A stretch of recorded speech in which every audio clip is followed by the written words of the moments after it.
پہلی بات کہ کیا صحابہ نے منایا، اس کا جواب سنی اور یاد کر لو. ان سے پوچھنا کہ قرآن میں، حدیث میں، فقہ کی کسی کتاب میں یا تمہارے ملا کی کسی کتاب میں یہ قانون لکھا ہوا ہے کہ وہی کام کرنا ہے جو صحابی نے کیا؟ اگر یہ قانون ہے، دلیل ہے تمہاری کہ وہی کام کرنا ہے جو صحابی نے کیا، دوسرا نہیں کیا جا سکتا، تو یہ کسی کتاب میں لکھا ہوا دکھاؤ. قرآن میں دکھا دو، حدیث میں دکھا دو، فقہ کی کتابوں میں دکھا دو. نہیں تم اپنے ملا کی کتاب میں دکھا دو. مگر نہیں دکھا سکتے کیونکہ یہ کوئی قانون اونچی. تو جب یہ قانون یا دلیل نہیں ہے تو میلاد کے موقع پر پیش کرنے کی ضرورت کیوں آئی؟ کیا صحابہ نے حج کے سوا کوئی اجتماع کیا؟ پوچھ رہا ہوں. رائے میں، مرید کے میں، کہیں اور حج کے سوا کوئی اجتماع کیا؟ سیرت النبی کے جلسے کیے؟ یہ جس طرح تم لوگوں نے مدرسے بنائے ہوئے، اس طرح کے مدرسے صحابہ نے بنائے؟ حدیث کی کتابیں اس طرح، فقہ کی کتابیں ان میں باب لگے ہوئے، یہ صحابہ نے کیے؟ قرآن کریم جس طرح آج چھپا ہوا رنگین کاغذ پر، چکنے کاغذ پر ملتا ہے، کیا صحابہ کے زمانے میں ایسا تھا؟ اس پہ زیر زبریں تھیں، رکوع لگے ہوئے تھے؟ یہ سارے کام صحابیوں نے نہیں کیے. دستار بندی کے جلسے، ختم بخاری، ریلی نکالنا، یہ صحابیوں نے کیے. اپنے دارالعلوم کا 100 سالہ اور 20 سال کے بعد 150 سالہ جشن منانا گنتی بھی نہیں آتی. 1980 میں 100 سالہ اور 20 سال کے بعد 150 سالہ جس وقت بنایا تھا، میں نے فوراً ان کا گھیراؤ کیا. فوراً میں نے حقائق نامہ دارالعلوم دیوبند لکھا، فوراً پیش کیا. اس کے اگلے سال لکھا ہوا 135 سالہ.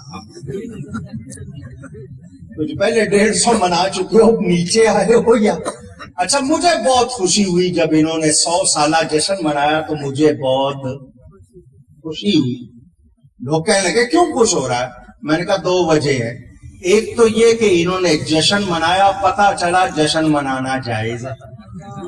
اگر ناجائز ہوتا تو یہ مناتے نہیں. فرق یہ ہے کہ یہ اپنے مدرسے کا جشن منا رہے ہیں، ہم نبی کا جشن منا رہے ہیں.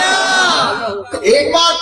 دوسری بات خوشی کی یہ کہ انہوں نے اپنی عمر بتا دی کہ 100 سال ہے. اس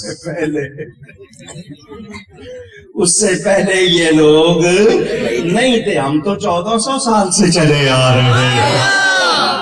ہمارے، آپ کہو گے جلوس، صحابہ نے نکالا، مسلم شریف کی حدیث موجود ہے. اچھا، یہ کہتے ہیں جی تاریخ وفات 12 ہے، تاریخ ولادت 9 ہے.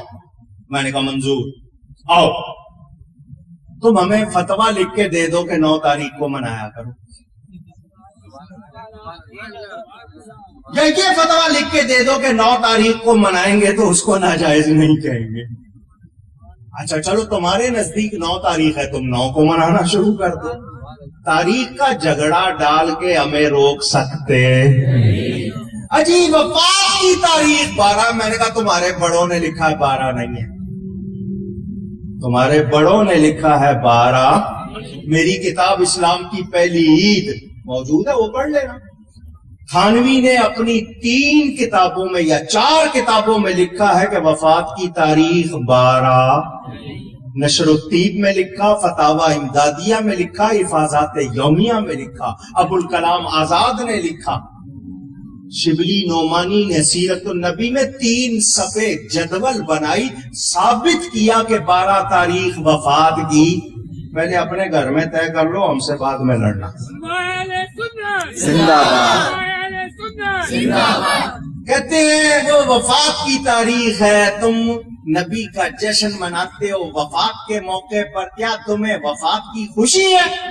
میں نے کہا ایسا جواب دوں گا دانت کھٹے ہو جائیں گے. کیا جواب ہے؟